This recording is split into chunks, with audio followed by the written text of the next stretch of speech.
Le 6 juin, ayant appris que les Anglo-Américains avaient débarqué sur les côtes normandes, le peuple de Paris sut alors que l'heure du grand soulèvement était proche. Les oiseaux de Paris me réveillent la nuit par leurs chants et leurs cris. Ils font bien plus de bruit que les autos, les oiseaux chaque soir à minuit.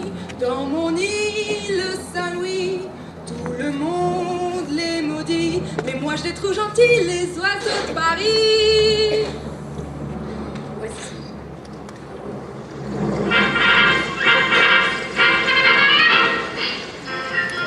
Voici une boutique de fleuristes. Bleuets, pois de senteur blanc, rose, rouge. Les roses jaunes, disparus. Les soucis, disparus. Et puis, c'est une modiste.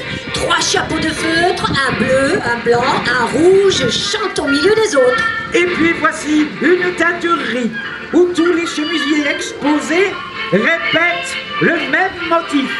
Bleu, blanc, rouge. À une fenêtre, un bleu de travail sèche à côté d'un foulard rouge et d'un torchon.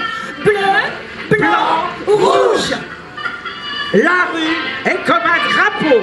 Veste rouge, jupe bleue, corsage blanc. Costume bleu, sac blanc, souliers rouges.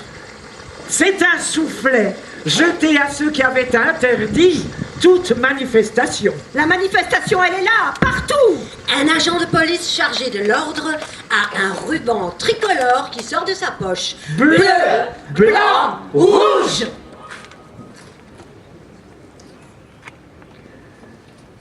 En août, la nouvelle enfin se répand.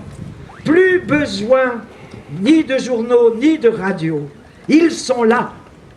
À la porte d'Orléans, à Montrouge, rue de Rennes, place de l'Hôtel de Ville. Ils sont là, les hommes de Leclerc, les soldats français.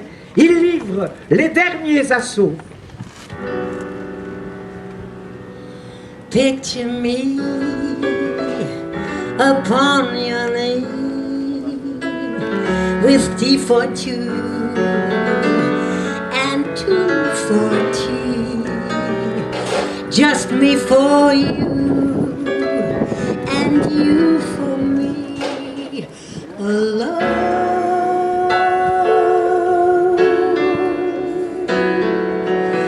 Nobody near us to see us, to hear us, no friends or relation on weekend vacation. We won't have it known, dear, that we own a telephone. Dear, day will break and I'm gonna wake and start to bake a sugar cake for you to take, for all the boys to see.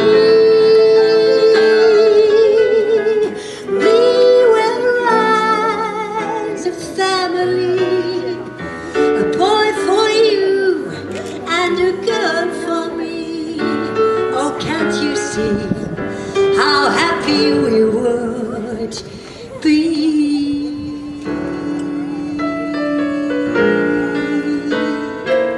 Picture me upon your knee with tea for two and two for tea, just me for you and you for me alone. Nobody near us to see us, to hear us, no friends or relation on weekend vacation. We won't have it known, dear, that we own a telephone.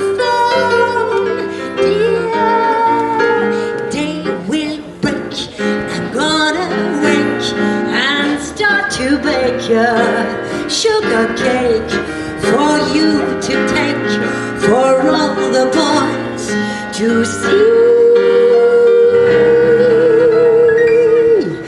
We will rise a family,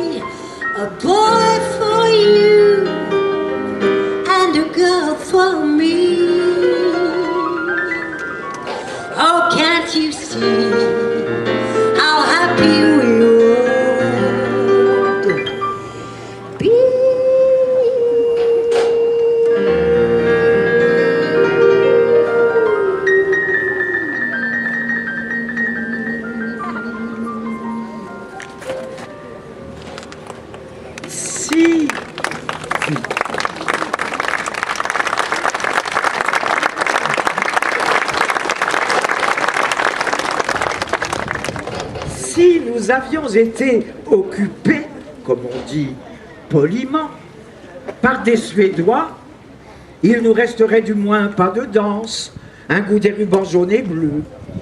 Par des Javanais, une façon d'agiter les doigts. Par des Hottentots, des Italiens, des Hongrois, il nous resterait une chanson, un sourire, une petite secousse de tête. Mais deux, chacun voit bien qu'il ne nous restera rien. Pas un chant, pas une grimace. Même le gosse de la rue ne songe pas à imiter le pas de loi. Ils ne sont pas animés. Ils auront passé comme un grand vide, comme s'ils étaient déjà morts. Seulement, cette mort, ils la répandent autour d'eux. C'est même la seule chose qu'ils sachent faire. Et puis, les Français en général n'ont pas été très dignes. Il ne faut pas oublier que la France, en principe, ne se bat pas. C'est une sorte de pays neutre, dont la capitale est Vichy.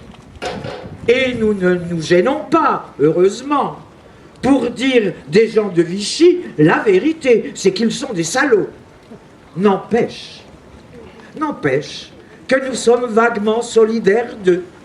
Il y a en chacun de nous une part qui, à regret, les comprend, qui ne les tient pas pour de purs et simples fous, qui va parfois jusqu'à se demander si Vichy n'a pas été une ruse pour sauver l'Algérie, et Pétain un monstre d'astuce, et il se reproche aussitôt de se l'être demandé.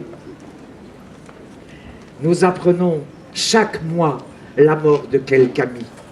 L'un tenait le maquis, un autre faisait des tracts, un autre encore transmettait des notes. Ils ont été troués de balles quand ils chantaient. Et je sais qu'il y en a qui disent « ils sont morts pour peu de choses ». Un simple renseignement, pas toujours très précis, ne valait pas ça, ni un tract, ni même un journal clandestin, parfois assez mal composé. À cela, il faut répondre, c'est qu'ils étaient du côté de la vie, c'est qu'ils aimaient des choses aussi insignifiantes qu'une chanson, un claquement de doigts, un sourire. Tu peux serrer dans ta main une abeille jusqu'à ce qu'elle étouffe. Elle n'étouffera pas sans t'avoir piqué. C'est peu de choses, dis-tu? Oui, c'est peu de choses. Mais si elle ne te piquait pas, il y a longtemps qu'il n'y aurait plus d'abeilles.